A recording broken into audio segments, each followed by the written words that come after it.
What if I told you that everything you believe about death was never yours to begin with? From the moment you could speak, the world around you began scripting your beliefs, not with truth, not with clarity, but with fear. Death was never introduced to you as a natural transition. No. It was whispered about in hushed tones, cloaked in mystery, wrapped in sorrow. They called it the end, a punishment, a terrifying unknown you must either pray to avoid or pretend will never happen. But here's what they never told you. The fear of death was planted in your mind long before you understood the word itself. It was buried deep in your subconscious through images, rituals, and stories. You didn't ask for it. It was given to you, infused into fairy tales, cartoons, and the trembling voice of a parent who didn't know how to explain why someone went to a better peace. You learned to associate death not with peace or truth, but with silence, with loss, with disappearance, and that belief became the foundation of your reality. This wasn't a cultural accident, it was designed, because if you can be made to fear death, you can be made to obey. Look at how it works. Religion steps in and tells you that death is a final test, that someone, some external, cosmic authority, will weigh every move you've made and decide your eternal fate. Heaven if you comply, hell if you don't.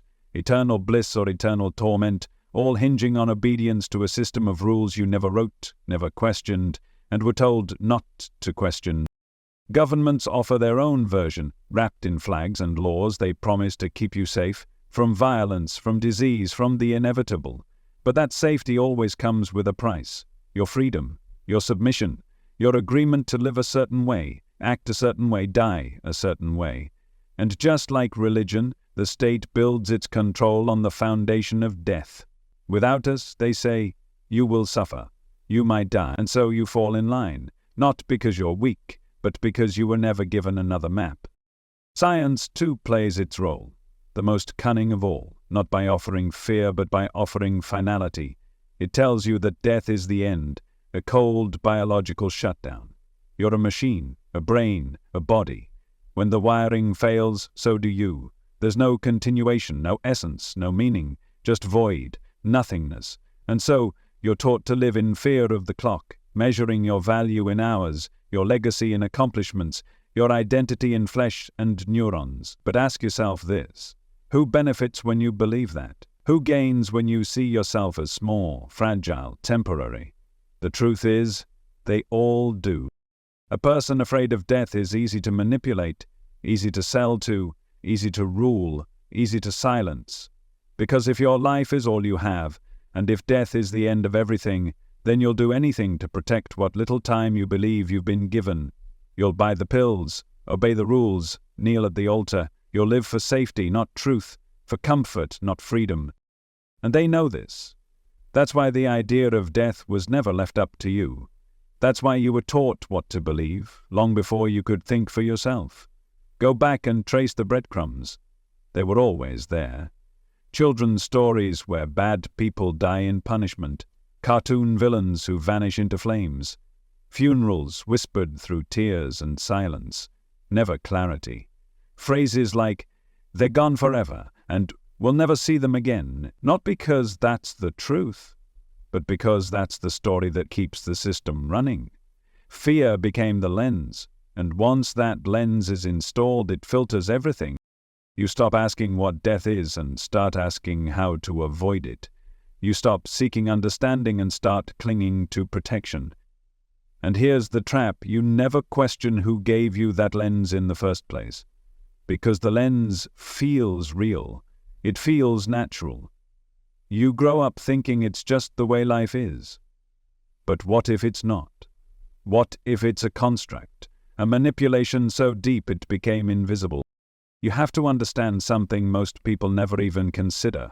Fear is currency. Fear is power. Fear is obedience. If they can control how you perceive death, they can control how you live. They can dictate what you value, what you pursue, what you sacrifice, and what you're willing to endure just to feel a little safer. This is not theory. It is the mechanism of the world you were born into. And the unknown? That's the real weapon. Because what's more terrifying than a mystery with consequences? They painted death as unknowable, a black door, a final curtain, and because they claimed no one could truly return to tell the story, they were free to invent it for you, free to script it. Heaven, hell, the void, the eternal nothing, endless judgment, the permanent end. And because the consequences are absolute, eternal, and irreversible, you obey. But here's the twist. Here's the crack in the illusion. Not everyone bought the lie. For centuries, mystics, sages, and spiritual rebels have told a different story. A story of continuity, not finality, of awareness, not absence, of transition, not termination. And among the most radical voices is one that was buried, silenced, and branded as too dangerous for the mainstream: Seth. Not a man, not a myth, but a consciousness, channeled, expressed, and precise in his message. Death is not the end. It is not punishment. It is not loss. It is not the unknown. It is a shift, a return, a movement of awareness from one focus to another, and that one truth threatens to undo the entire machine. Because once you understand death, truly understand it, the fear dissolves, and when the fear dissolves, so does their power, their control, their script. So the question is no longer, what happens when you die? The question is, why were you never allowed to ask that question for yourself? And deeper still, who are you, really, if death has no power over you anymore? Once you begin to unravel that, nothing will ever be the same again. If the truth about death were common knowledge, if everyone knew what actually happens when this physical life ends, the entire foundation of our society would collapse. That's not hyperbole, that's a fact. Because the systems that rule this world, the ones you've been taught to trust, obey, and depend on, are not built on truth. They're built on fear. And not just any fear, the deepest, most primal fear of all, the fear of death. This fear is the lever, the master key, the ultimate form of leverage. If they can convince you that death is terrifying, final, and unknowable, they can shape the way you live. They can influence every decision you make, what you buy, how you vote, what you believe, what you accept, what you dare to question, and the people who sit behind the curtain pulling these strings. They are fully aware of this. They have to keep you afraid. Because once that fear is gone, their control evaporates.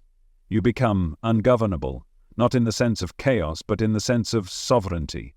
You stop clinging to external authorities to tell you what's safe, what's moral, what's right.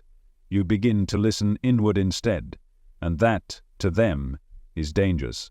Because a society of awakened individuals, a society that does not fear death, is a society that cannot be manipulated.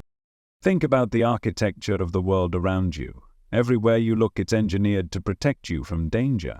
There are locks on every door, cameras on every corner, security systems, insurance policies, emergency alerts, global threat levels, risk assessments, news reports that scream fear into your living room every day. Terrorism, disease, war, recession, collapse. Always something to worry about. Always something to hide from. And at the root of all of it is the unspoken implication you could die at any moment, from any direction. This conditioning doesn't just happen in adulthood. It starts when you're a child. You're taught to be careful, taught to fear strangers, taught that pain leads to punishment, that death is something to mourn, something to dread, something that steals your loved ones and, eventually, you. And because no one gives you a real understanding of what death is, you're left to absorb the fear as truth. It's ambient, constant, invisible, but it's everywhere. And they've made sure of it. The fear of death is so deeply embedded into our collective psyche that we don't even question it. We don't ask, why am I afraid of this? We just are, automatically, reflexively. And because fear drives behavior, we allow ourselves to be guided by it, subtly, day by day, into a life built on survival, not freedom. And that's exactly how they want it. Now, ask yourself, who benefits from this? Corporations do. If you're afraid of dying, you'll buy whatever promises to keep you alive longer. The next pill, the next surgery, the next superfood, the next life-extending gadget. They sell fear as a product, and we eat it up, hoping it buys us a few more years. Governments do. If you're afraid of death, you'll submit to whatever policy claims to protect you. You'll sacrifice your freedoms for security.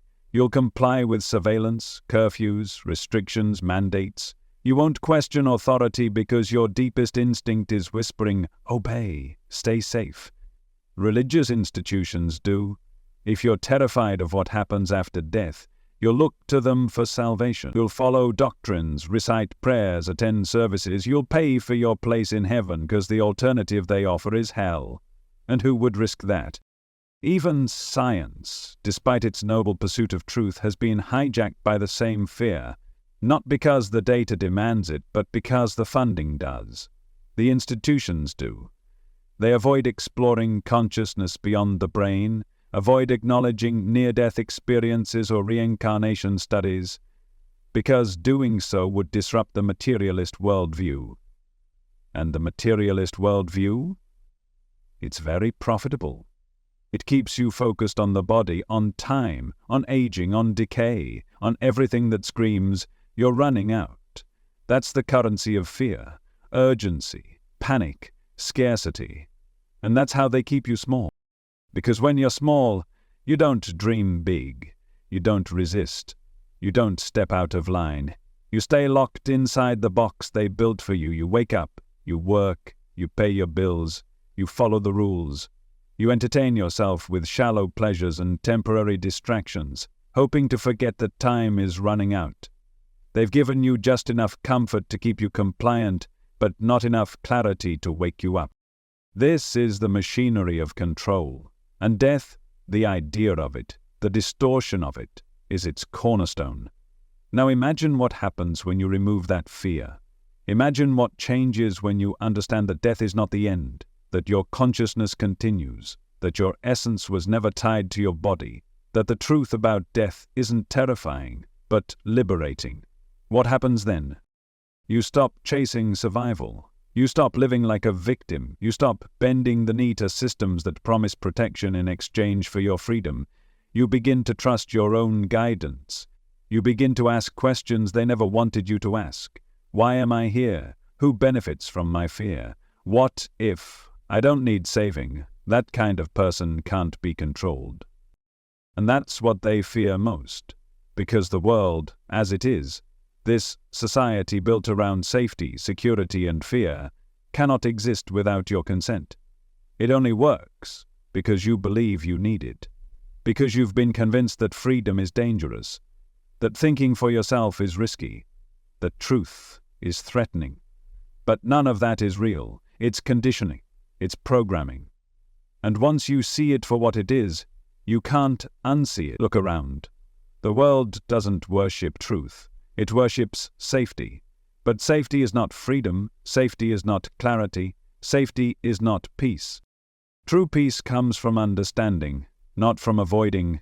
And true freedom only arrives when you face the thing they told you never to look at, when you walk straight into the fear and discover that it was never yours to begin with. So here's the deeper truth. They don't fear death.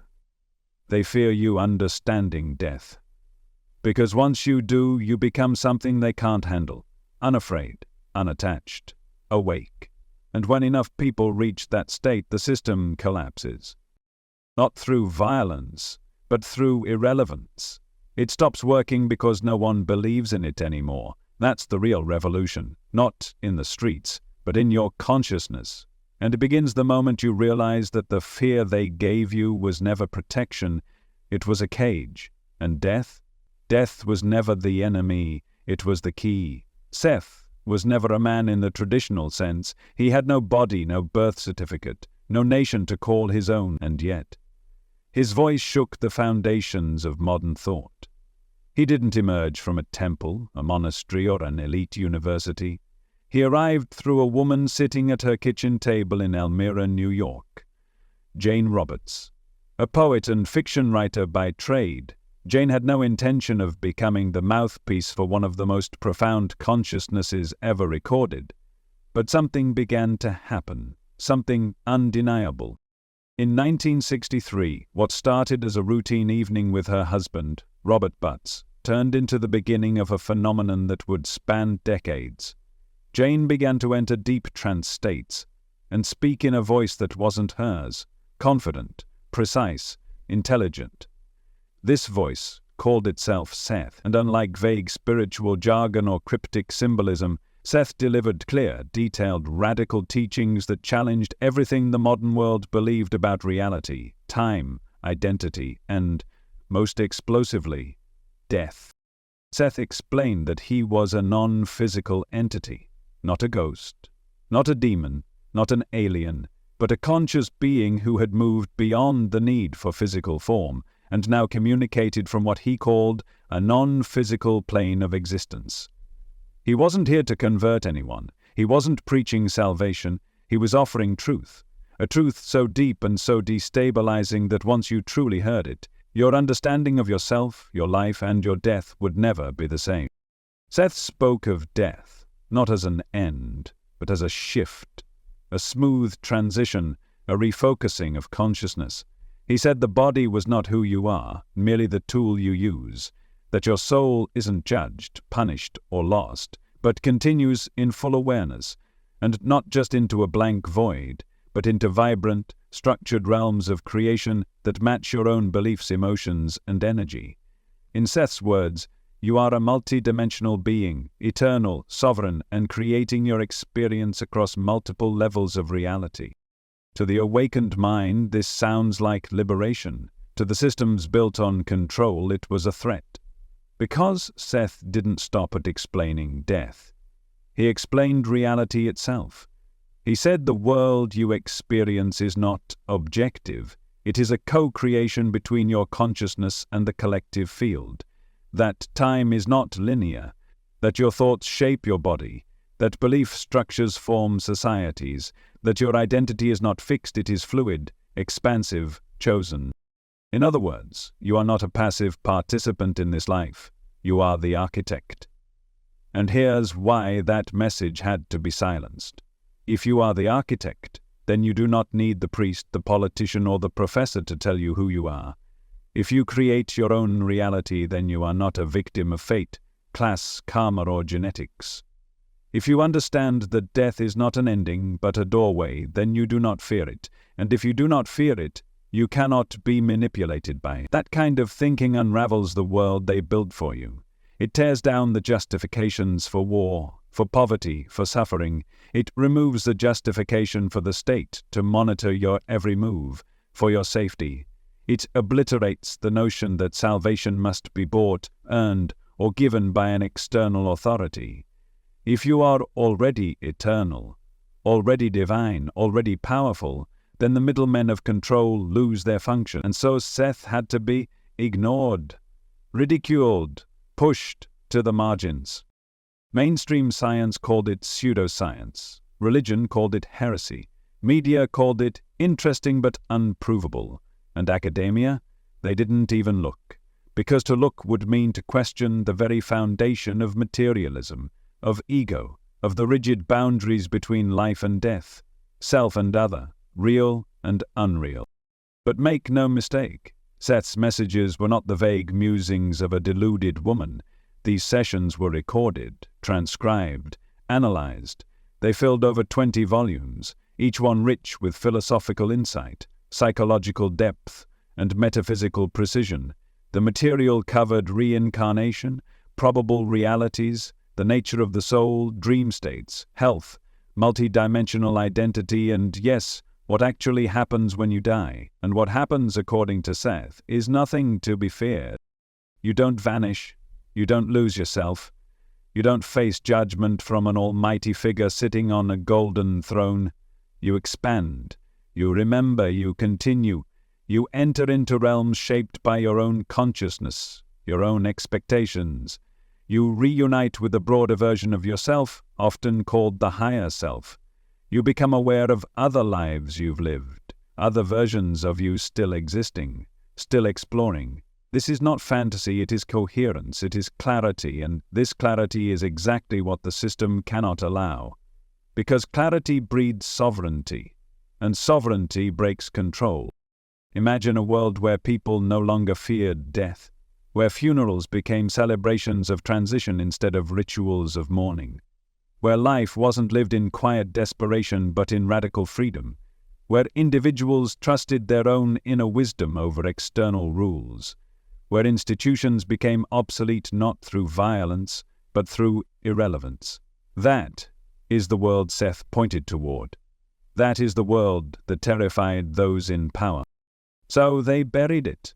You won't hear about Seth in your schools. He won't be on the shelves of your mainstream bookstores. He's not quoted by politicians or theologians, and yet his influence has quietly rippled through the spiritual underground.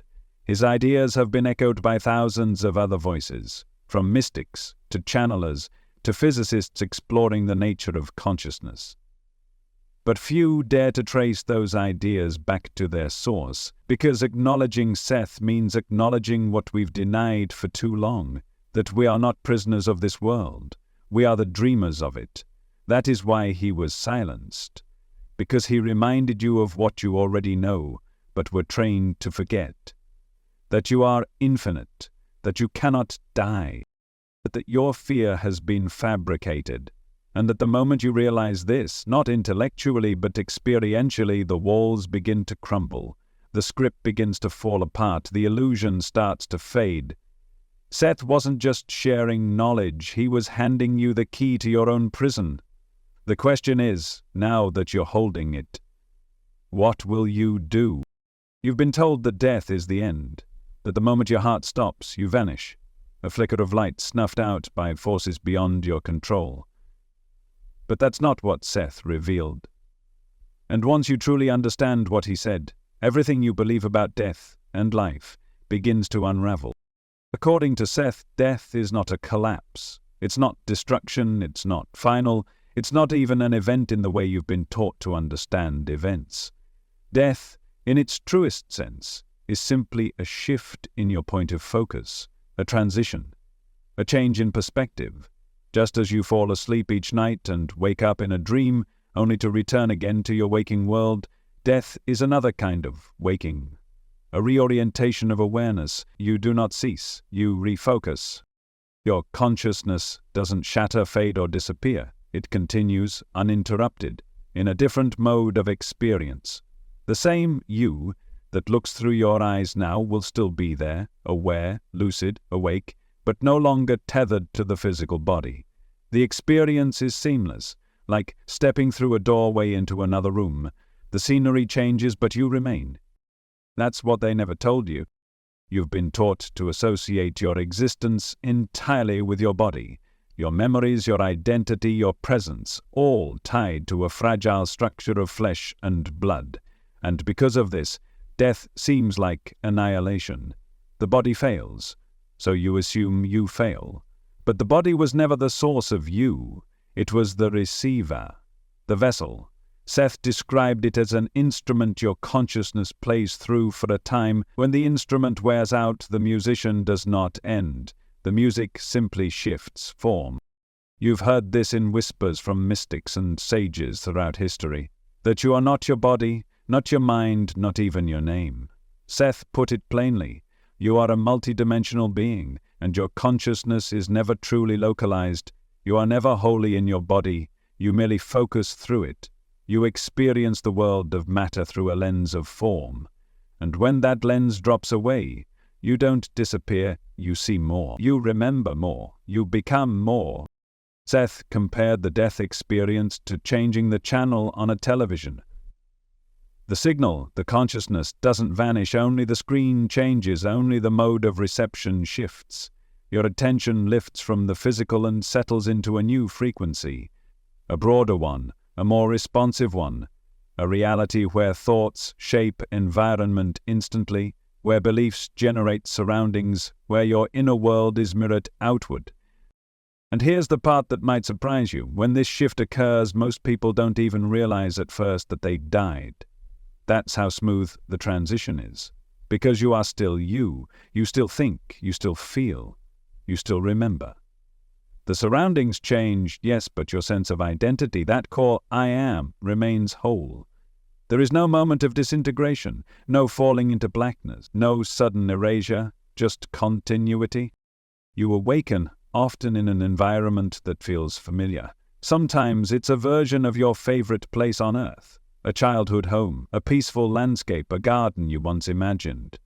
Seth explained that these environments are real, not because they exist in a physical sense, but because they are formed from the rich, vivid energy of your own consciousness. What you believe about the afterlife, what you expect, what you subconsciously hold to be true, all of it shapes the initial landscape you enter. If you were deeply religious, you might find yourself in a version of heaven that mirrors your upbringing. Angels, harps, golden light. If you feared hell, you might experience dark, constricting spaces that match that inner terror. But none of these places are permanent. They are projections, templates your consciousness uses to acclimate to the new state of being. Over time, you begin to understand that these visions were shaped from within, that they were never out there, they were you, all along. This is the beauty and the challenge of what Seth revealed. Death is not a reward or a punishment. It is a mirror, a clear, undistorted reflection of your thoughts, emotions, and beliefs. It shows you where you've been and what you've carried. It gives you space to process, to review, to choose what's next. But it never judges. There is no cosmic court, no divine tribunal tallying your sins. There is only awareness, expansion, healing. Some souls linger in these self-created environments for what seems like years. Others move on quickly, shedding the illusions and stepping into deeper dimensions of consciousness. There is no fixed timeline. There is only growth, evolution, curiosity, and choice. And yes, you retain your memories. You remember your life, your relationships, your lessons, even your regrets. But you begin to see them with clarity, without the fog of ego or fear. You see how your choices affected others. You see where you acted from love and where you acted from pain. But even in this review, there is no condemnation, only understanding, compassion, the opportunity to learn and to refine.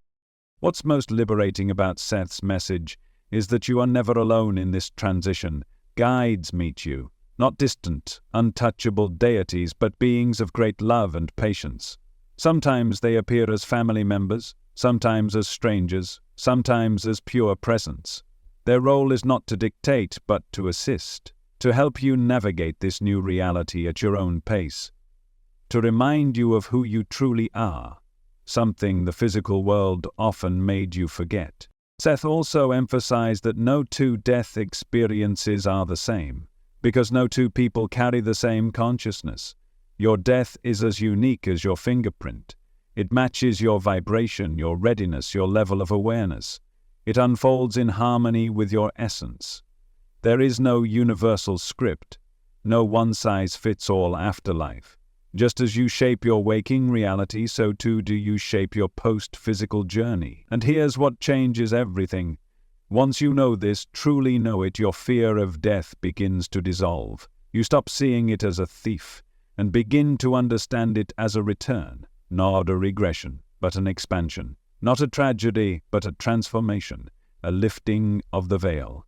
Because death, as Seth said again and again, is not something that happens to you. It's something you do. It's a movement of awareness from one realm to another, a step sideways in perception, a widening of your field of vision.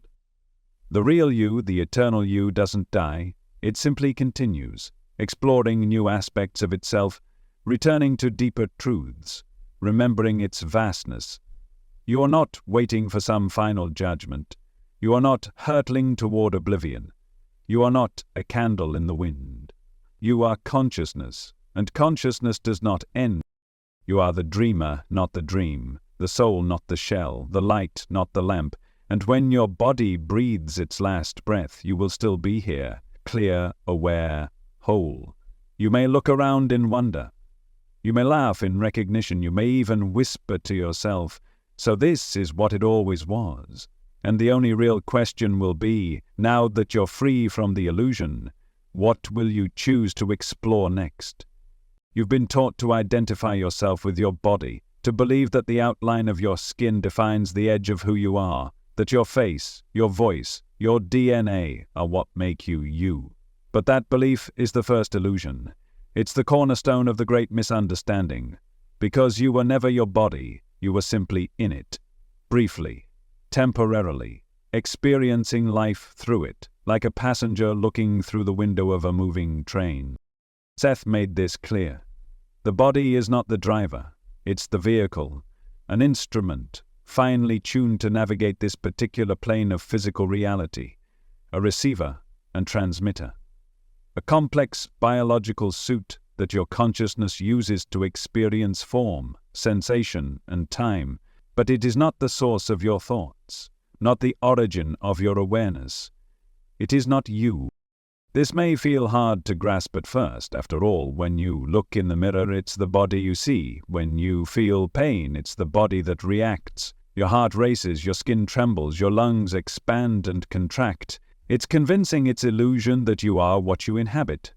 But consider this. When you look at a house from the outside, do you assume that the person inside is the house itself? When a violin makes music, is it the wood and strings that feel the melody, or is it the player behind it all? Your consciousness, the real you, exists independently of your physical form. It uses the body the way an artist uses a brush. And like all tools, the body wears down. It ages. It changes. But the presence behind it, that awareness that sees, thinks, chooses, dreams, that doesn't wither. It watches. It learns. It continues. Think about this. Every 7 years, nearly every cell in your body has been replaced. The physical matter that made you you as a child is long gone. And yet, you're still here. Your body has changed countless times, but your sense of I am has remained. That continuity doesn't come from muscles or bones. It comes from the unchanging presence beneath it all, your consciousness. Seth explained that your identity exists on multiple levels. The body is just one layer, the conscious mind another. But beyond that, there are deeper levels of self, existing in dimensions you can't see with the eyes, but can sense when you're still enough to feel. These layers are what survive death. They are what existed before birth. They are the ongoing stream of you that flows through every lifetime, every dream, every reality. The body is your diving suit for this dimension. It allows you to move through this ocean of form, to touch, to taste, to hear. But without the diver inside it, the suit is empty. It cannot think. It cannot love. It cannot choose. You animate it, you direct it, and when you leave it, at the end of this lifetime, it returns to the earth, while you, the essence, continue on. Mystics have known this for thousands of years. The ancient yogis of India taught that the physical body was only the outermost layer, the annamaya kosha, the sheath made of food. Beneath it lie subtler bodies, the energetic, the mental, the wisdom body, and finally, the bliss body, the soul. The teachings of Buddhism refer to the body as a temporary vessel, a collection of elements borrowed from the earth. The Taoists called it a conduit of qi, flowing through space and time, but never fixed. In each case, the message is the same. The body is not the self. It is the costume the self wears for a time. And modern science, though still grasping in the dark, is starting to catch up. Near-death experiences, once dismissed as fantasy, now flood medical journals and patient reports. People clinically dead for minutes at a time, with no measurable brain activity, return with vivid, detailed memories of floating above their bodies, entering otherworldly dimensions, encountering beings of light. These aren't hallucinations. They're consistent, universal, timeless. They cross cultures, religions, and belief systems. And they all say the same thing. I was outside of my body, but I was more alive than ever. Quantum physicists have started to question the nature of consciousness itself. Is the brain really producing awareness, or is it receiving it, like a radio tuned to a certain frequency? If you smash the radio, does the signal stop?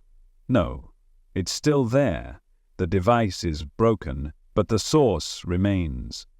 What if the brain isn't the source of you, but the receiver for the you that already exists beyond it? This changes everything. If you are not your body, then death loses its meaning. Because death is the loss of the body, not the loss of you. If you are not your body, then illness, injury, age, none of it defines your essence. You are not diminished by what happens to your form. You are not measured by the scars on your skin or the wear on your joints. The real you cannot be touched by decay. But this truth is dangerous, not to you, to the systems that feed on your fear. Because if you stop identifying with your body, you stop fearing death, and if you stop fearing death, you'll become impossible to manipulate. You stop buying what they sell to save you. You stop believing in authority figures who promise safety. You stop worshipping youth, appearances, and surface-level success. You begin to value what's real, what endures, awareness, presence, truth. Seth's teachings weren't meant to scare you, they were meant to set you free. Free from the illusion that your power ends at your skin. Free from the lie that consciousness is some side effect of biology. You are not a machine with a soul. You are a soul using a machine. And once you feel that, even for a moment, your entire relationship to life begins to shift. You stop chasing things that rot. You stop living in fear of wrinkles and diagnoses and the ticking clock. You begin to live from the inside out, from the part of you that doesn't die, doesn't age, doesn't get sick, and doesn't belong to this world alone. The body is sacred, yes. It's a miracle of design, a portal into the physical world, a home, a messenger, a teacher. But it is not you. It never was. And when the day comes that you step out of it, like slipping off a coat at the end of a long journey, you will not vanish. You will not become less. You will become more. More aware, more expanded, more whole. Because the walls that limited your senses will fall away, the filters will dissolve, and the full breadth of your being, the part that has watched silently behind your eyes since the beginning, will rise. You were never your body. You were simply visiting. And the truth is, you always knew that. You just forgot. But now, you remember. There is a moment after your final breath that no one talks about.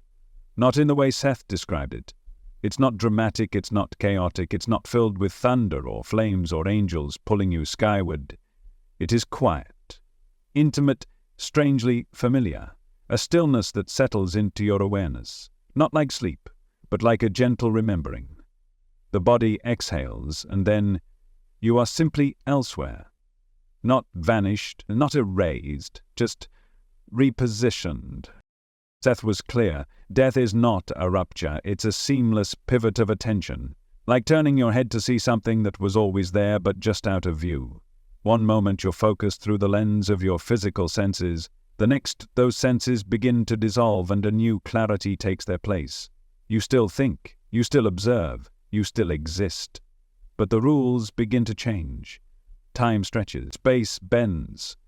Thought and emotion begin to weave the environment around you, and yet you are calm. Many people don't even realize they've died at first. That's how gentle the shift is. You blink, and the world you knew seems slightly different, softer, less dense, more responsive. You might still see your surroundings, but something about them no longer feels fixed. You try to speak, but your words don't carry sound. They carry energy.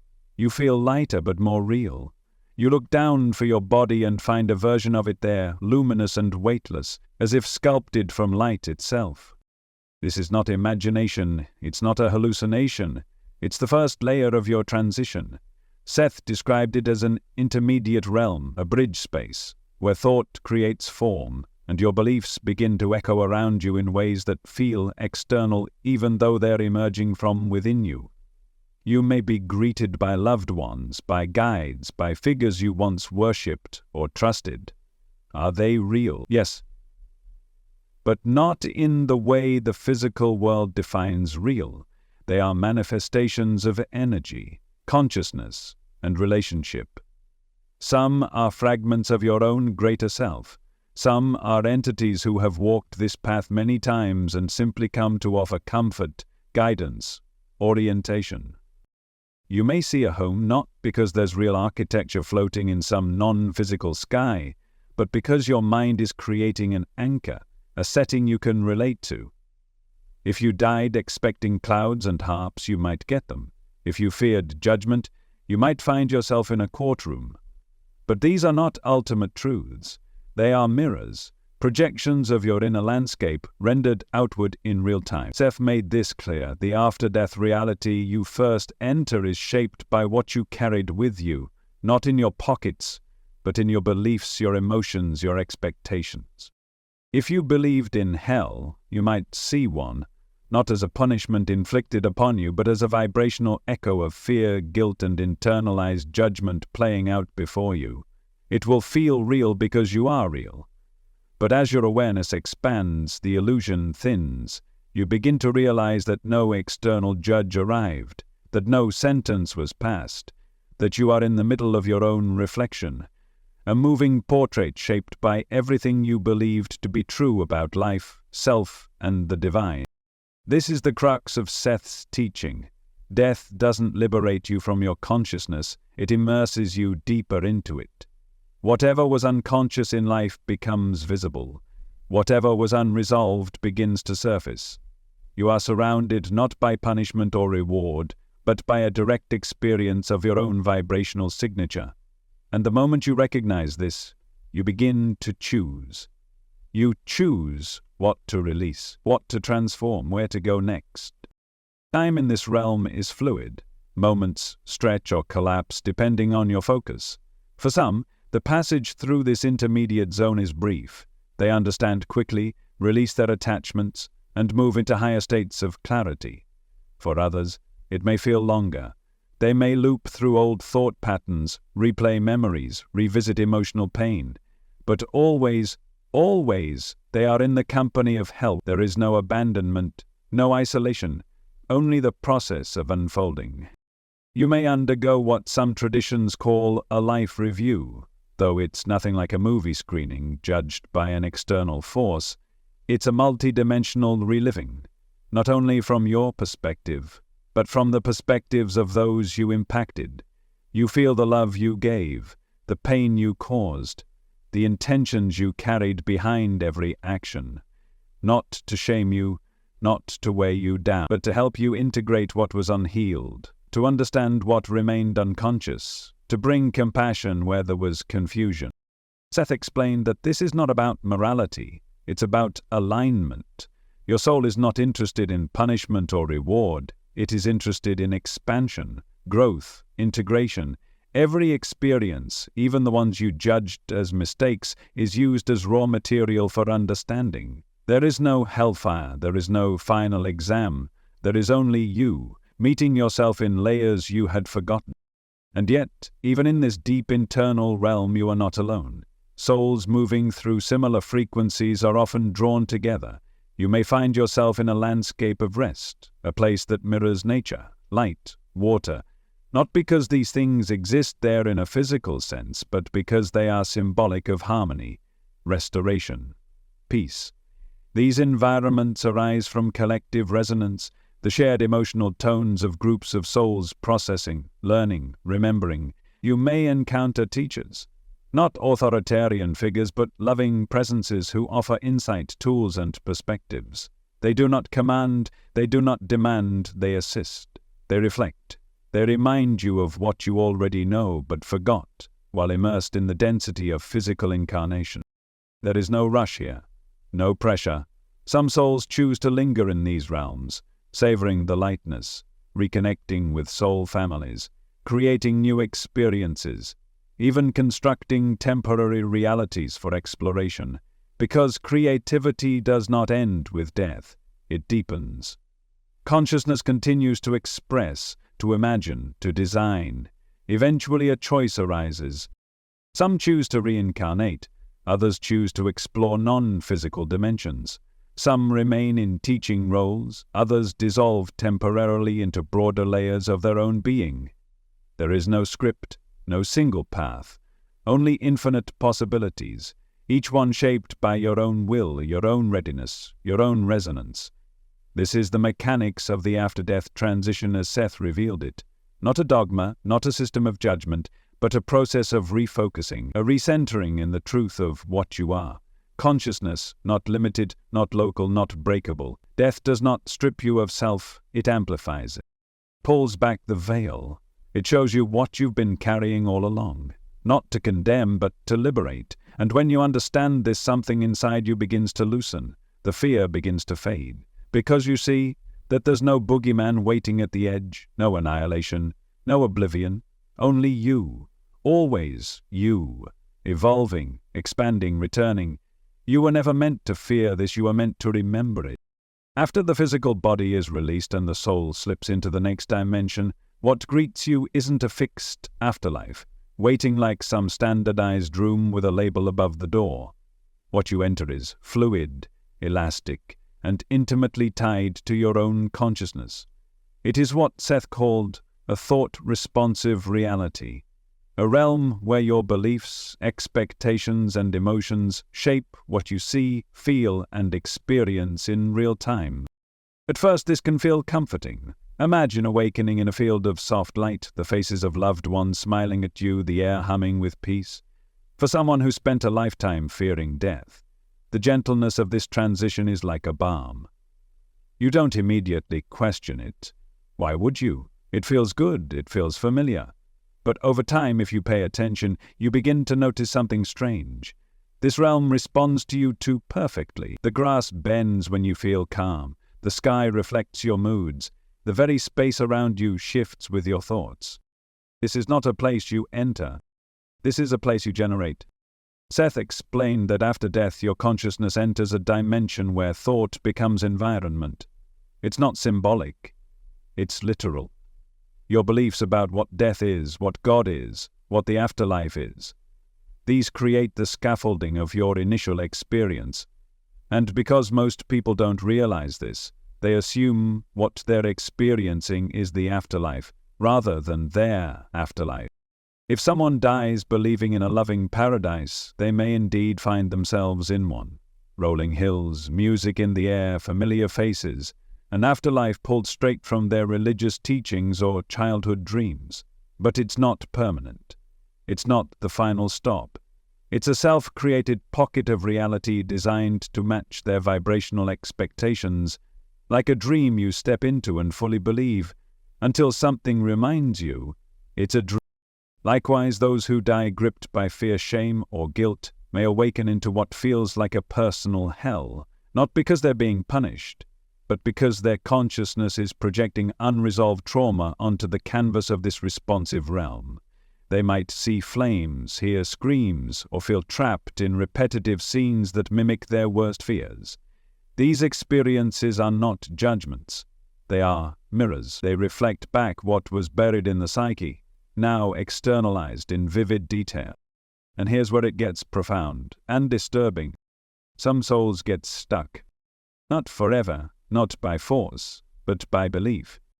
Seth described how consciousness can remain caught in these self-generated loops, realms that mimic heaven, purgatory, or damnation. Not because they're held there by divine decree, but because they believe it's where they belong. They mistake the projection for reality. They surrender to it. They stop questioning. Imagine believing your entire life that you're unworthy of love, that you've failed, that some ultimate being will judge you. Upon death, you find yourself in a dim, isolating space, cold, endless, echoing back your every regret. You think, this must be hell.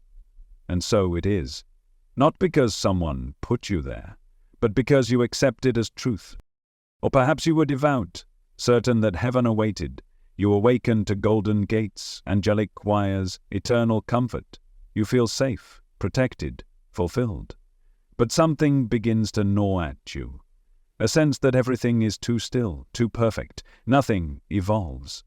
You ask a question and the answer is always the same. You try to explore and the landscape never changes.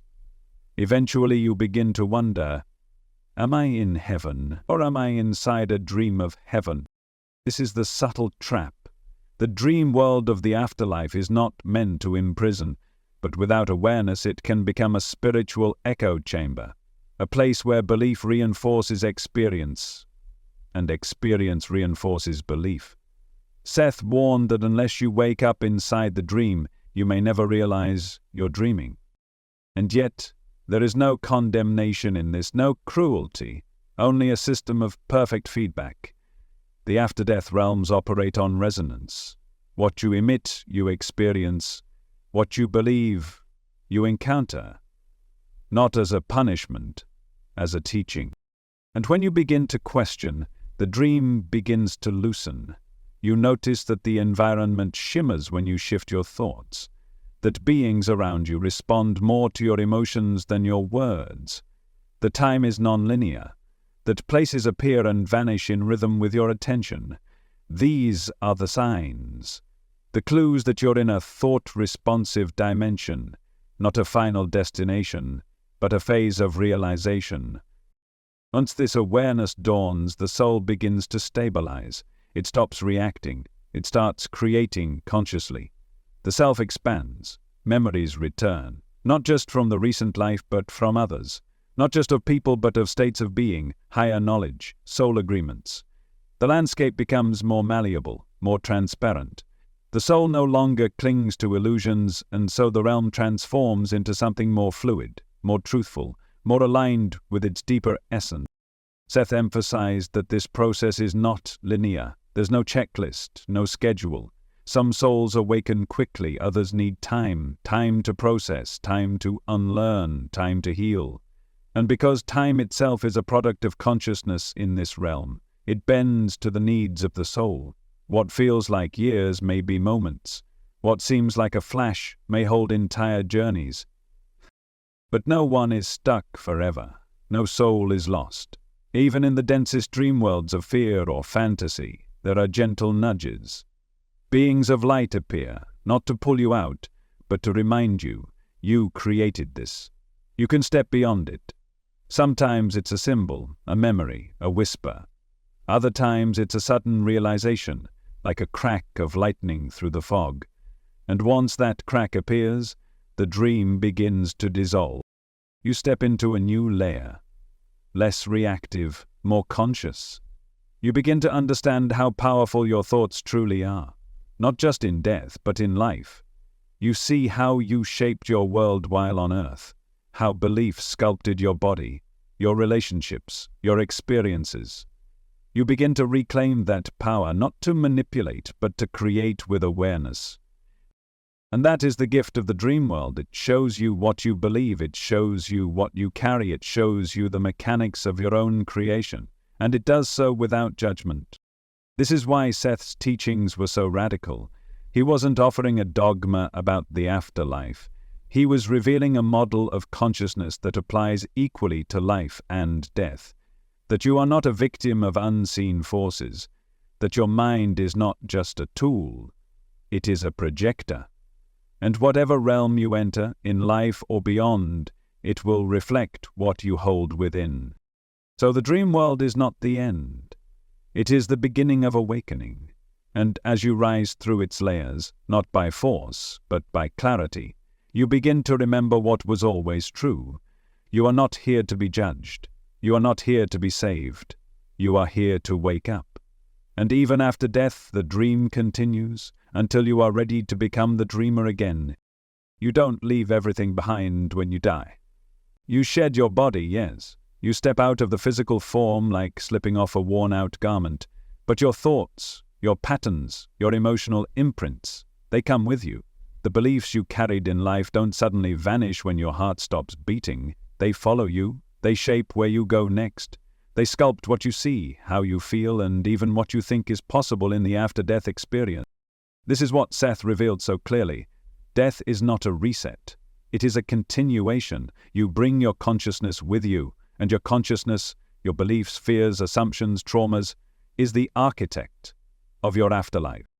If you lived your life believing that death would lead to judgment, to punishment or reward, then that is exactly what your consciousness prepares for. You might awaken in a world that feels like the heaven your religion promised you. You might walk through gates of gold, be greeted by saints, or hear hymns echoing across celestial skies, and for a time it feels real, because it is, for you. It is a projection, not a fiction. Your belief breathes it into being. But it's not the ultimate truth. It's a construct, a psychic echo chamber built from the contents of your own inner world. Seth explained that these realms are not lies. They are reflections. They are allowed, even encouraged by the structure of the after-death dimension, because they offer familiarity. They soothe the transition. But over time they begin to dissolve, if you're ready to see through them. That's the key, readiness. Some souls aren't ready. They cling to the comfort of what they believed in life. They stay in their version of heaven or purgatory or hell, unaware that they've created it themselves. The programming runs so deep that they don't even question where they are. And so they remain inside that dreamscape, not trapped by force, but held by unconscious agreement. Programming doesn't end when the body dies. The mind, still vibrating with the energies it carried in life, continues to run its patterns. The unhealed pain, the unresolved shame, the unspoken guilt. These emotions don't magically vanish. They translate into energetic forms in the non-physical space. Karma, as Seth described it, isn't punishment. It's momentum. It's energy that hasn't yet been understood, processed, or released. If you spent your life locked in cycles of self-doubt or resentment, that energy carries forward, not as cosmic retribution, but as magnetism. You draw in experiences, even in the after-death realms, that mirror what still needs integration. If you had patterns of control or fear, you might find yourself in spaces where those dynamics play out symbolically. If you harbored a deep belief that you were unworthy of love, you might wander through a lonely landscape, not because you are unloved, but because your own vibration keeps love at bay. The programming doesn't judge you. It plays out your own story, scene by scene, until you begin to see the script for what it is. This is where many souls pause, not because they've failed, but because they're still working through what they didn't face in life. Trauma left unhealed becomes the filter for your perception. You may find yourself revisiting scenes from your last life, feeling the unresolved emotions, experiencing them not just as memories but as immersive states. You feel the grief, the rage, the fear, not to torture yourself, but because those energies are still part of your field, waiting to be felt fully, honored, and finally released. Some souls carry trauma so deeply that they split aspects of themselves. These fragments, wounded expressions of consciousness, might remain isolated in darker regions of the non-physical world, replaying pain on a loop, again not because they're being punished, but because they haven't realized they can stop. They haven't yet awakened to their own power. They still believe in the story, they still believe they deserve the suffering, but no fragment is lost. Every part of you, no matter how broken it feels, is still held within the greater whole of your being, and across these layers healing is always available. In the after-death realms, help is always present. There are guides, mentors, soul companions who reach out, gently and persistently. They don't interfere with your process, but they remind you that you are more than what you remember. They reflect back your wholeness until you begin to feel it again. And when you do, when you truly begin to remember that your trauma was not your identity, that your guilt was never permanent, that your pain was a chapter, not the entire story, you begin to wake up. The programming begins to unravel. Beliefs that once felt like law begin to loosen. You realize you can choose a different vibration. You can shift the scenery around you with your intention. You can forgive yourself. You can move on. But this requires awareness. It requires the willingness to let go of what you clung to in life. The dogmas, the assumptions, the narratives of punishment and separation. It means stepping beyond comfort zones, even in the afterlife. And that's why some souls hesitate. They fear losing the familiarity, even if it keeps them in pain. This is why Seth emphasized the importance of inner work before death. Not because it's a prerequisite for salvation, but because your level of awareness at the time of death determines how clearly you'll navigate what comes next. If you know how to observe your thoughts in life, you'll recognize your creations more easily in death. If you've practiced releasing attachment, you won't get stuck clinging to illusions. If you've learned to forgive, to feel deeply, to love without condition, then the transition becomes smoother. You move through the dream layers with greater grace. Your programming isn't your enemy. It's your mirror. Every belief you've adopted, every emotional loop you carry, every expectation you project, these don't just follow you into death. They become the terrain you walk through. But here's the liberating truth. None of it is fixed. No belief is unchangeable. No wound is beyond healing. No loop is permanent. Everything you carry can be brought into light. Everything you created can be uncreated. And every pattern you've inherited can be rewritten, not through force, but through clarity. And when that clarity arises, when the soul realizes that it is no longer bound by the rules of a life it no longer lives, it begins to rise. You move beyond the illusions of your former beliefs, step by step, until you reach the layers of reality that are no longer shaped by programming but by presence, not by memory but by knowing, not by fear but by choice. And in those higher realms, your being becomes luminous, fluid, free. You begin to create consciously, not from habit but from harmony. You remember who you are beyond the stories you told yourself, and you see, finally, that the programming was never meant to trap you. It was always there to be seen through, to be transcended, to be turned into wisdom. Even in death, your soul is not judged for the patterns it carries. It is invited to outgrow them. Most people die in their sleep. Not the kind of sleep you slip into each night, but a deeper one. The sleep of unawareness, of disconnection, of believing that death is something that happens to you rather than something you do. They arrive at the end of their physical life as passengers, lulled by decades of distraction and programming, unaware that this final moment was meant to be the most conscious one of all. Seth didn't just describe what happens after death. He revealed how the quality of your awareness at the moment of transition shapes everything. There is a difference, a profound one, between dying unconsciously and dying consciously. And that difference determines whether you enter the next dimension as a creator or as a sleeper still lost in the dream. An unconscious death is not a failure, it is simply a default path. What happens when you haven't remembered your role in the process? The body weakens, the senses dim, the mind lets go, and you are swept forward into a realm created by your own subconscious beliefs. It can be beautiful, it can be peaceful, but it can also be confusing, prolonged, or disorienting. Why? Because without awareness you move through layers of your own projection without recognizing them for what they are. You mistake illusions for absolutes. You wait for gods to judge you. You cling to familiar shapes. You may wander for what feels like years in landscapes that mirror your unresolved emotions, all because you didn't realize you had the power to shape what came next. Now compare that to a conscious transition. A conscious death is not the domain of enlightened monks alone. It is available to anyone who remembers who they are.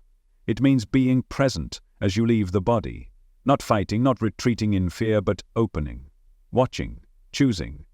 It means remaining lucid as the layers of physical reality dissolve and directing your awareness like a pilot rather than a passenger. It's not about controlling the process. It's about meeting it with intention and trust.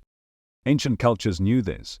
The Egyptian Book of the Dead was not a book of endings. It was a manual for conscious transition, a guide to help the soul navigate the intermediate realms, recognize projections, pass through symbolic thresholds, and reach reunion with the higher self. The Tibetans created the Bard or Thodol, a sacred text read aloud to the dying, describing step by step the phases of the after-death state, each one an invitation to awaken within the dream and choose the path of liberation. The Druids taught the death was merely a doorway and the soul's awareness was the key. None of these traditions treated death as a surprise. It was studied, rehearsed, prepared for, not out of morbidity but reverence. They understood what modern culture has forgotten, that death is the great return, the sacred passage, and how you move through it is one of the most important journeys you'll ever take. Seth echoed these teachings but gave them language that modern minds could grasp. He explained that dying consciously is like waking up inside a dream you've been living your whole life. In that moment, you begin to direct the experience rather than be shaped by it. You recognize the thought forms around you as emanations of your own energy. You greet guides as equals. You move past belief-generated landscapes and into clearer, more expansive dimensions, not because you're special but because you're aware. So how do you prepare for a conscious death? You awaken in life. That's where it starts. Not in some future moment, not on your deathbed, but now, By becoming lucid in the life you're living, you set the tone for what follows. Every moment of awareness is a step toward continuity. Every time you recognize your emotions without drowning in them, observe your thoughts without believing them, or act from presence instead of programming, you strengthen the bridge between dimensions. Seth taught that life itself is a training ground for conscious death. Every time you fall asleep and dream, you are rehearsing the art of shifting focus between realms. Every meditation, every moment of inner stillness, every practice that turns your gaze inward prepares you to remain centered when the external world dissolves. Because that's all death is, the external dissolving, the scenery fading, the body falling away, but you, the real you, remaining. Think of death not as an ending but as a graduation, a moment when the veil is lifted and the soul is called home, not by force but by resonance. The more you remember who you are before that moment, the smoother the passage becomes.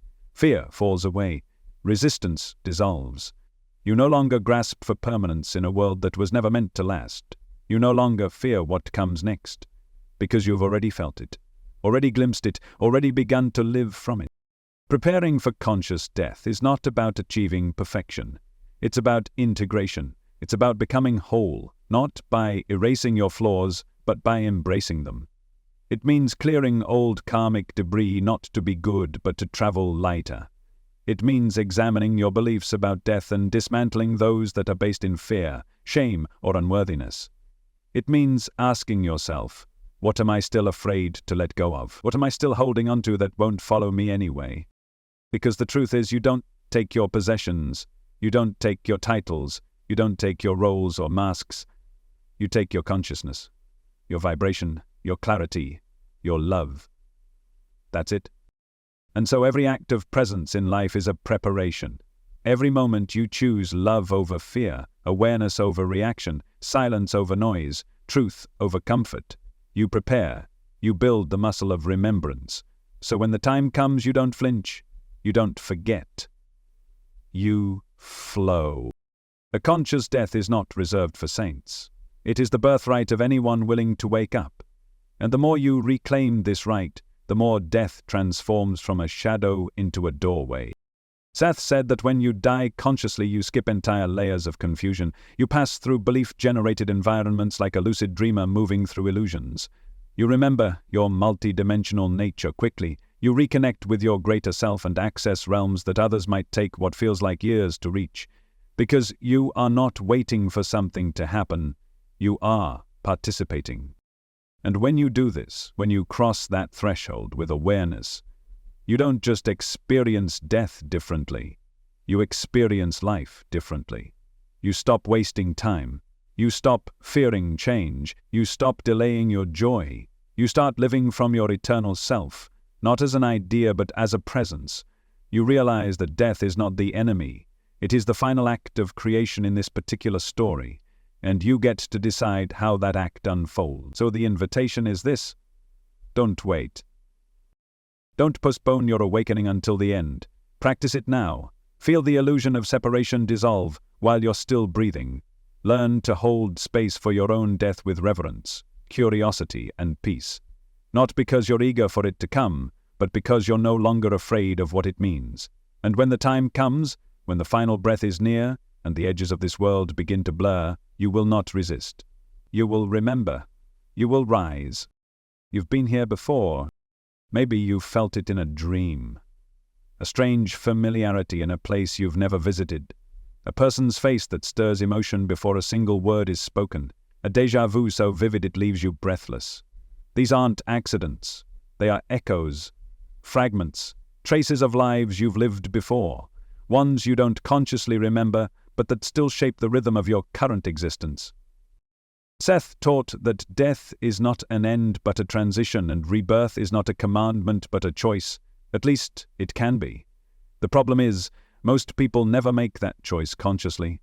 They re-enter life not with clarity and intention, but with a kind of spiritual inertia, pulled by unresolved energy, unfinished patterns, and emotional attachments that act like gravity.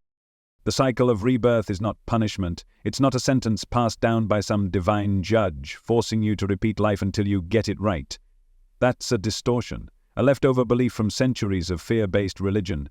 What really happens is far more subtle and far more empowering once you understand it. You return because parts of you still seek completion. You return because there's something within you that wants to explore, to express, to evolve through the crucible of form. You return because consciousness, in its vast creativity, uses incarnation as one of many ways to experience itself. But without awareness, that return becomes automatic, like falling back into a dream before realizing you'd even woken up. Most people die without fully waking up. They enter the after-death realms carrying their unresolved fears, desires, and attachments, and those energetic imprints, those unfinished patterns, magnetize them back toward physical existence. Not as a punishment, not as a failure, but as a natural law of vibration. What is unhealed continues to seek expression.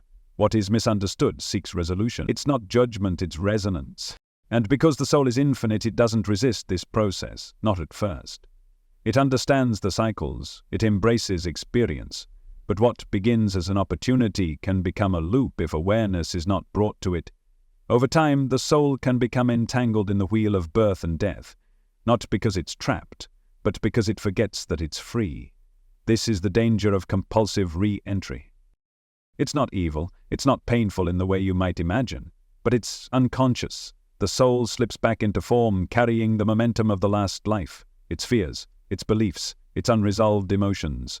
It enters a new body, a new timeline, and begins again, but without memory, without context, without the clarity to see why it returned. And so the patterns repeat, the same wounds dressed in new clothes, the same lessons echoing through new voices. You're born into a family that activates your past life trauma. You find yourself facing the same challenges, attracting the same dynamics, struggling with the same limitations, not as punishment, but because your soul is trying to show you the loop. It's trying to awaken you to the pattern so that you can finally choose something new. And here's where the illusion of karma gets twisted. Karma is not some cosmic scorekeeper. It's not an external force doling out rewards and punishments based on your behavior. That's a human projection. Seth made it clear. Karma is simply energy in motion. It's the echo of your own consciousness reverberating through space and time. What you don't resolve, you recreate. What you deny, you attract. Not to punish you, but to give you another chance to integrate what you avoided before. And this is where conscious choice comes in. You do not have to return. You're not forced to reincarnate. You return because part of you still wants to or believes it must. But when you die with awareness, when you transition with your eyes open, you begin to see clearly. You're not swept up in subconscious pulls. You're not seduced by guilt or obligation. You stand in the clarity of your being and ask, do I need to return? Do I want to? Is there something calling me back? Or is there another path my soul is ready for? This is where rebirth becomes voluntary. Some souls choose to return with intention, not out of need, but out of purpose, out of love. These are the ones who return with memory. Not full memory, perhaps, but with an unusual clarity, a deep inner knowing, a spiritual compass that guides them through the chaos.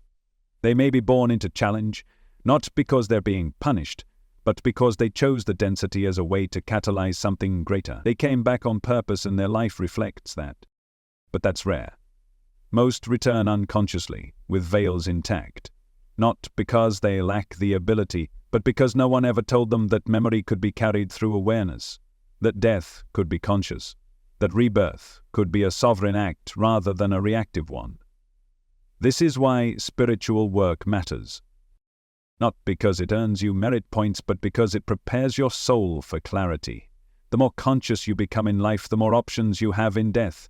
You become aware of your patterns. You feel the energetic imprints that still cling to you. You work with them, not against them. You create closure, you forgive, you let go, and when the time comes, you transition without baggage. You pass through the after-death realms without getting caught in projection, and you stand at the threshold of return with the freedom to choose. This is mastery. It doesn't mean you stop incarnating. It means you no longer have to. You may still choose to come back, to assist, to teach, to explore, but you do so from your full awareness. You choose the body, the time, the place. You enter with intention, like a lucid dreamer returning to the dream not to escape but to reshape it, and the world needs more of that.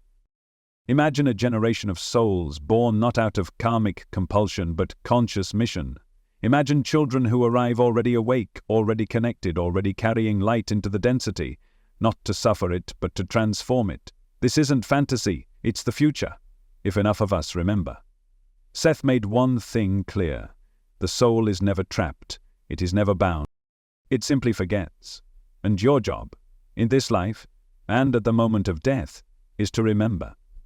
To remember that you are not a victim of fate. To remember that your story didn't start here and won't end here. To remember that your power isn't in escaping the cycle, but in becoming so aware that the cycle bends to your will. Rebirth is a choice. Let it be a conscious one. Karma has been misunderstood for centuries. It's been weaponized into fear, used to control, and distorted into a system of divine punishment and reward. Do good, or you'll pay the price. Do bad, and you'll come back as a worm. That's how it's often presented. A cosmic ledger keeping track of your sins, meting out consequences in some future life, like a spiritual bank account balancing credits and debts. But that's not what karma truly is, not according to Seth. Seth dismantled the myth of karma as judgment. He didn't speak of a vengeful universe looking to balance scales. He spoke of energy, pure, responsive, dynamic energy that returns to you not because you are guilty or deserving, but because it is still active within you. Karma, in Seth's words, is not justice, it's feedback. A mirror, a vibrational echo. You don't suffer because a divine being wants to teach you a lesson. You suffer because you are holding on to a frequency or an unresolved emotion, a deeply held belief, a subconscious pattern, and that energy draws in experience that matches it. Not to punish you, to show you, to reveal what you've been radiating, often without even knowing it. Everything you think, feel, and focus on leaves an imprint. That imprint becomes part of your vibrational field. And the universe, because it is made of consciousness, because it responds to frequency, reflects that energy back to you in the form of people, situations, dynamics, even seemingly random events. If you carry deep fear, you attract circumstances that activate it. If you harbor guilt, you magnetize experiences that reinforce it. If you believe the world is unkind, you find evidence everywhere to prove it, not because you deserve it, but because your inner reality shapes your outer experience. That's karma. Not punishment, not a sentence, just momentum, energy returning to its source until it is seen clearly and transformed. And this is where it gets personal, because karma isn't just about past lives or long-lost mistakes. It's happening now. It's living inside your thoughts, your habits, your emotional reactions. It's the loop you can't seem to break, the pattern you notice but can't explain, the energy that keeps circling back no matter how far you run. That's karma in action. Your own consciousness seeking your attention. And here's the part they never taught you. Karma shifts the moment you awaken. The instant you become aware of the pattern, truly aware, without judgment, you interrupt the cycle, because karma feeds on unconsciousness, it thrives in the dark. The moment you turn your light inward, the momentum begins to slow, the feedback changes, the mirror reflects differently. You're not at the mercy of your karma, you are its creator, and therefore its transformer. This means that what you believe matters, not just in theory but in structure. Your beliefs act like filters through which all experience passes. If you believe you are unworthy, then no matter how much love comes your way, it will be distorted through that lens. You'll reject it, distrust it, fail to see it, and the universe, reflecting your belief, will offer more experiences that confirm your unworthiness. Until you stop, look inward and ask, is this true? Seth emphasized that the deepest karmic work is not behavioral, it's perceptual. It's not about doing more good deeds to cancel out the bad. That's linear thinking, that's moral arithmetic. Real karmic resolution happens when you shift the belief that created the action in the first place. When you stop reacting from fear, start choosing from awareness, and begin to align your emotions, thoughts, and intentions with your inner truth. And your emotions, these matter more than you've been told. Emotion is the amplifier of karma. It gives energy its direction and intensity. You can think a thought and it ripples quietly, but add emotion, especially repeated, charged emotion, and it becomes a broadcast, a command, a magnet. You might say all the right things, even think positively, But if the emotion underneath is fear or resentment, that's the signal being sent, and karma responds to that signal, not your surface words. So what do? You begin by observing, by watching your own life without the filters of shame or justification. What patterns keep showing up? What situations drain you? Where do you feel stuck, helpless, or victimized? These aren't random, they're reflections, not of who you are at your core, but of what you've believed, carried, and projected. This is the invitation karma offers. See yourself, not as flawed, not as guilty, but as a powerful creator who has been creating unconsciously. Once you see, you can choose differently. You don't need to fix the past. You don't need to repay some ancient debt. You simply need to become conscious in the present, because the present is where karma shifts. The moment you feel the loop and choose not to repeat it, the energy begins to change. The moment you forgive yourself, not as an excuse but as a release, you dissolve the charge that kept the pattern alive. Karma begins to fade when you begin to live deliberately, and then something beautiful happens. Karma becomes grace. When you're no longer operating from fear and unconscious repetition, karma stops reflecting pain. It begins to reflect expansion. You attract synchronicities, aligned relationships, opportunities that feel like they were designed just for you. Not because you earned them, but because your vibration has shifted to receive them. You're no longer reacting, you're creating. And creation, done from awareness, sends out a frequency that reshapes everything it touches. Seth taught that once you awaken to this truth, karma ceases to be a cycle. It becomes a tool, a guide, a subtle form of feedback that you can use to fine-tune your journey, not correct it. You're no longer caught in the river, you're steering the boat. And this is what changes everything. You realize that you are not here to be tested. You are here to remember. You are here to see how powerful your consciousness really is. You don't need to fear the past. You don't need to dread the future. You need only meet this moment with awareness. Because when you do, karma no longer owns you. You shape it, you direct it, you dissolve it. And what remains isn't punishment or reward. What remains is choice.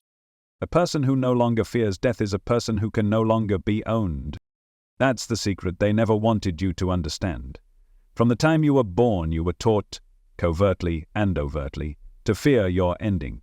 That one day everything you are would vanish, and all that would remain would be dirt, judgment, or nothing at all.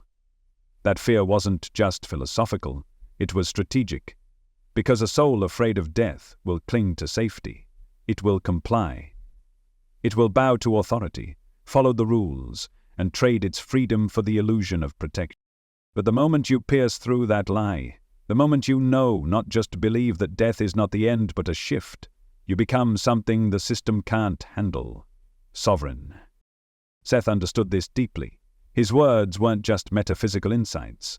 They were coded liberation, a message smuggled through the veil of what was considered acceptable, designed to wake you up to the power you've always had but were conditioned to forget. He wasn't trying to start a religion. He was trying to dismantle one, the religion of fear that governs nearly every institution in this world. Because fear is the cornerstone of control. If they can make you afraid of death, they can make you afraid of life. If they can convince you that your worth is conditional, that it depends on behavior, belief, or performance, they can train you like an obedient pet, rewarding compliance and punishing dissent. They'll tell you that your soul needs saving, your instincts can't be trusted, and your liberation lies somewhere outside of you in the hands of priests, experts, or government. And the moment you start to question that, the moment you look inward and find something unshakable, something eternal, they lose their grip. That's why Seth's teachings were so threatening. Not because they were strange, but because they exposed the machinery of illusion. He told you that you are not a sinner. You are not a broken being. You are not here to suffer or to serve some external deity. You are consciousness in motion, divine, deliberate, and infinite. And once you know that, really know it, you become impossible to manipulate. You don't fall for fear-based dogma. You don't give your power to leaders who promise to save you. You don't sacrifice your truth for acceptance or approval. Instead, you begin to live as if you are already free. Because you are. That terrifies the system, because the system needs obedience to survive. It doesn't care whether you're good or bad. It only cares that you conform, that you stay within the box, that you identify more with your role, your label, your wounds, than with your own inner knowing. But a sovereign soul breaks the cycle, not through violence, not through rebellion, but through presence, through awakening. When you no longer fear death, you stop grasping for survival. You stop being hijacked by scarcity, shame, or comparison. You stop selling yourself for scraps of safety. You realize that your value isn't up for debate. It's intrinsic. It's cosmic. It doesn't shrink or swell based on what you do. It is. And from that place, your choices change. You say no when it costs you comfort. You say yes when it scares you. You speak truth when silence would be safer. You act from alignment, not from fear. You create because it's who you are, not because you're trying to prove something.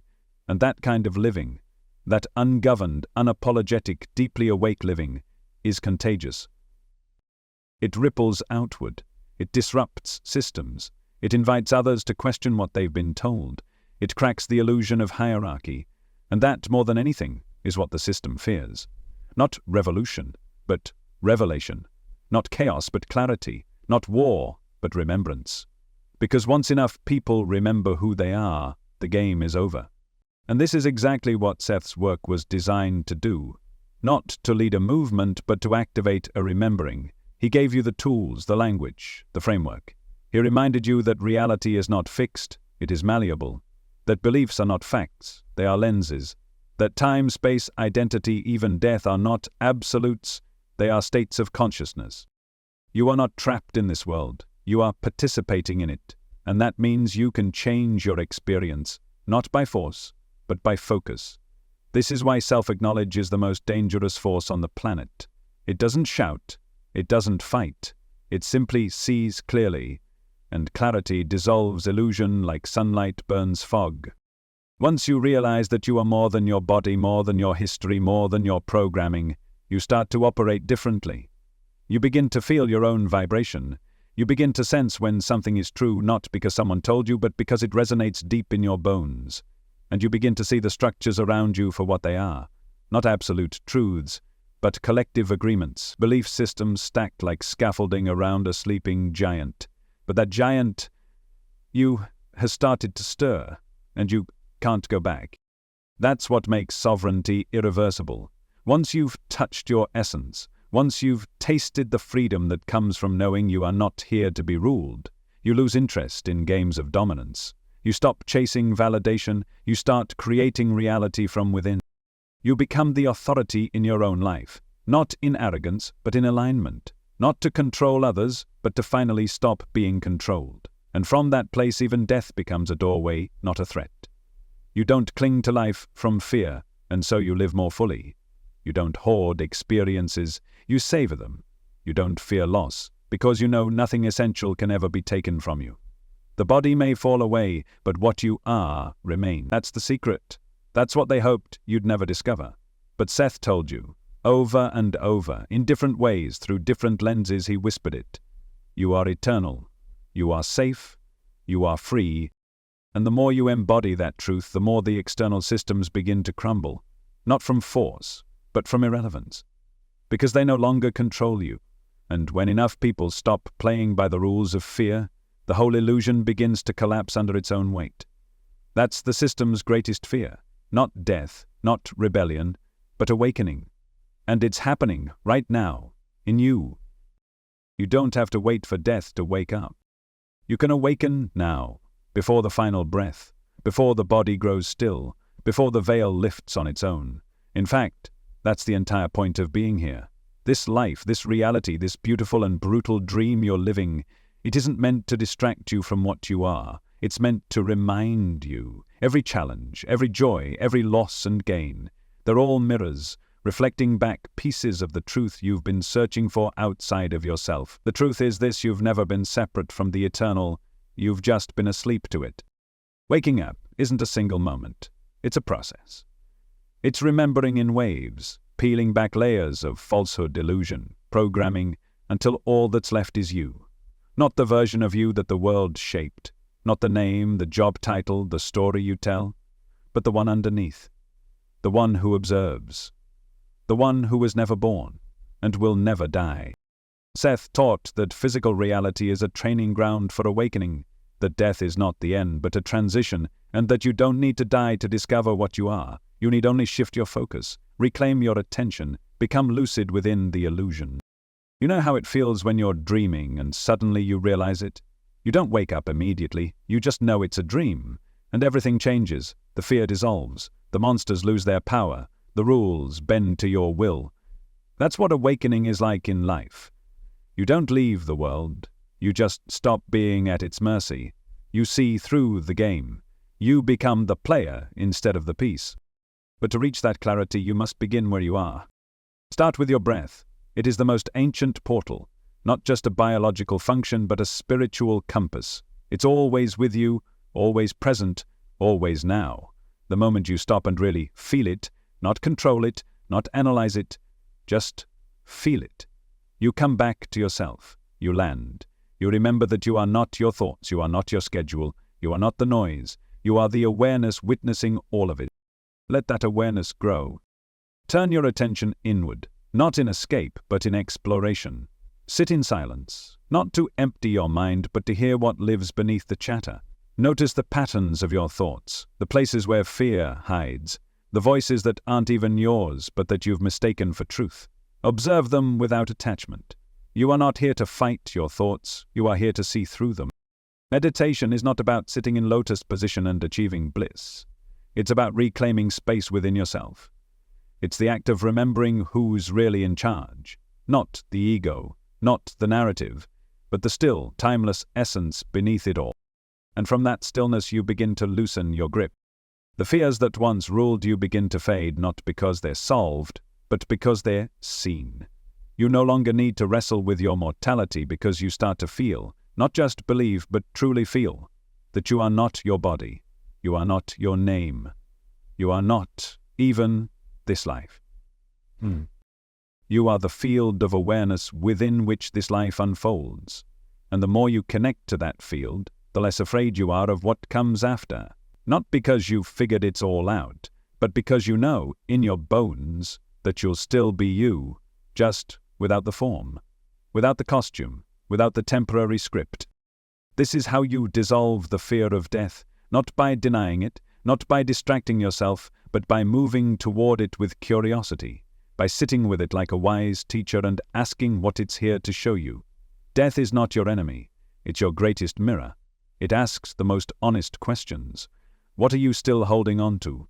What have you not yet forgiven? What parts of you are still asleep?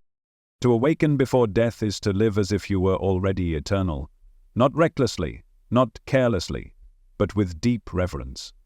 You begin to treat this life like a lucid dream. You stop reacting to every trigger. You stop chasing validation. You stop waiting for some future moment to begin living. Because you realize this is it. This now is the only portal that exists. Every moment is sacred, every interaction is divine, every breath is a doorway. You bring presence into the mundane. Washing dishes becomes a meditation, walking down the street becomes a prayer, looking into another person's eyes becomes a moment of communion with the infinite. You don't need to escape the world to find spirit, you just need to bring spirit into the world. And slowly the veil begins to thin. You start to remember other lives, not always as clear visions or timelines, but as feelings, impressions, energies. You begin to sense that your soul has danced this dance many times. You recognize people you've never met. You feel your higher self whispering guidance, not in words, but in synchronicities, in nudges, in the subtle sense of, yes, this is the way. The more you trust that inner knowing, the more awake you become. And awakening isn't about floating above your problems, it's about meeting them with new eyes. You stop asking, why is this happening to me, and start asking, what is this showing me? You start to see pain as a portal, anger as a teacher, grief as a river leading you back to love. To awaken before death is to live awake, to become so present, so clear, so aligned, that you begin to carry the light of eternity into everything you do. You start to remember that you are a visitor here, not a victim, that you are here to experience, to create, to grow, not to get it perfect, but to get it true. And the beautiful part, It's not reserved for mystics. You don't have to retreat to a mountain or study ancient texts. The doorway is wherever you are. It opens the moment you turn inward and ask, "Who am I, really?" Ask that question every day, sit with it, not to answer it intellectually but to feel what rises. Ask it when you're tired, when you're joyful, when you're grieving, when you're standing in line at the store. Let it become the compass of your life, because when the moment comes, when the final breath arrives, you won't be surprised. You won't be afraid. You'll recognize the feeling. You'll remember that you've been practicing this your entire life. You'll step out of your body the way you step out of a dream, calm, lucid, ready. And instead of clinging, you'll expand. Instead of falling, you'll rise. Not because you figured out what death is, but because you remembered what you are. There comes a moment in your life when something shifts. It may be subtle at first, barely noticeable, a whisper in the background, a strange sense that something isn't quite right with the story you've been living. But once it happens, once your eyes begin to open, you can't go back. You can't unsee the illusion. You can't unknow the truth that's been staring at you all along. That's the power of real awakening. It isn't loud. It isn't dramatic. It doesn't come with flashing lights or angelic trumpets. It arrives quietly, like a gentle breeze cutting through the thick fog, like a soft light suddenly flickering on in a dark room you didn't even know you were trapped in. And once that light is on, it doesn't turn off. Not fully. Not ever. Seth called this the point of no return, not in the sense of danger, but in the sense of remembrance. Once you recognize that you are more than your name, more than your roles, more than the persona you perform each day, the illusion starts to unravel. You begin to see the threads of the script you've been living, the expectations, the conditioning, the fear. You see how much of your life was not yours at all, but inherited, absorbed, assigned. And with that seeing comes responsibility. You can't pretend anymore. You can't unknow what you now feel in your bones, that you are consciousness, eternal and uncontainable, that you are not your story, that you are not your trauma, that you are not even this lifetime. And that realization, it changes everything. This is what Seth meant when he said you are a multidimensional being, focused temporarily within a specific framework of time and space. You were never just this body. You were never just this version of yourself. You are an essence projecting into form, an artist of reality, a creator exploring creation. And once you feel that as truth, the game changes. You stop playing the part, you start living the truth. You start noticing how much of the world is designed to keep you asleep, not because people are evil, but because unconsciousness is contagious. You begin to see how deeply the systems depend on your compliance, how education trains you to memorize, not question, how religion teaches you to seek salvation outside of yourself, how culture feeds you roles and rewards you for playing them. You see it all, and it can be overwhelming at first. The veil lifts, and you realize just how much of your life has been shaped by programs you didn't consciously choose. But that's not a reason to despair. That's the moment your freedom begins, because what's seen can be changed, what's recognized can be released, and what was unconscious can now become intentional. Seth didn't come to give you answers. He came to activate your own inner knowing. He didn't want followers. He wanted rememberers. He wanted you to feel what he knew, that reality is flexible, that you are the dreamer of this dream, and that the moment you stop identifying with the illusion, you regain your creative power. You can feel it, can't you? That subtle hum underneath your skin, that quiet space behind your thoughts, that presence you've always carried even when everything else was falling apart. That is you. Not the version of you shaped by childhood wounds, societal roles, or fear-based programming, but the you that has always been watching, always waiting for you to notice. And now that you've noticed, the decision becomes clear. Do you go back to sleep? Do you keep pretending? Do you stuff your awakening into the cracks of your busy life, acting as if nothing's changed? Or do you lean in? Do you let the illusion fall apart? Do you let go of the false comfort of fitting in, of playing safe, of keeping up appearances, and begin living as the sovereign soul you've always been? Because that's the final choice. It's not between good and evil. It's not between success and failure. It's between truth and programming. Do you continue to live as a conditioned body, reacting to scripts handed to you by others, or do you reclaim your sovereignty and live from essence, from presence, from the unshakable knowing that you are eternal and free? There is no right or wrong, there is only consciousness, and the degree to which you inhabit it. And the more you choose truth, the more the illusions dissolve, not just around you, but within you.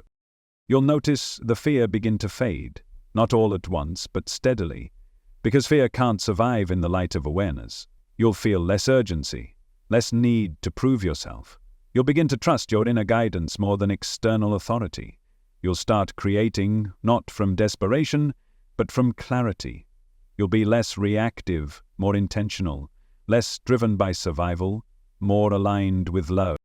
And death, it will no longer feel like the enemy. It will become a threshold, a continuation, a gentle shift in focus, not a terrifying end. That's the gift of seeing clearly. You stop running, you stop hiding, you start being, you begin to live as if you've already died and come back with nothing to prove, nothing to fear, and everything to express. Seth's closing revelations weren't grand prophecies. They were reminders, gentle nudges toward the self you've always been. He told you, your beliefs create your reality, your emotions shape your experience, your focus determines your direction, and you are never at the mercy of circumstance, only of the illusions you've accepted as truth. He urged you to examine your assumptions, to question what you've been taught about life, death, love, and identity, to remember that you are never trapped, not by systems, not by karma, not even by the body. You are choosing, always choosing, whether consciously or not. And now that you've seen this, you get to choose with awareness. Not because you're obligated, not because you're superior, but because you're awake. This is the turning point, not a dramatic climax, but a quiet revolution. The moment you stop outsourcing your truth, the moment you stop waiting to be saved, the moment you realize that you are both the seeker and the source. Once you see it, you can't unsee it. You can pretend, you can distract yourself, you can try to play small again, but something inside you will always know. A still, silent voice will whisper beneath the noise, "This isn't real. You are more than this." And when you listen to that voice, really listen, you'll feel it. You'll feel the veil fall, you'll feel the illusion dissolve, and you'll finally stand as you truly are, unbound, untamed, awake, not perfect, not finished, but free.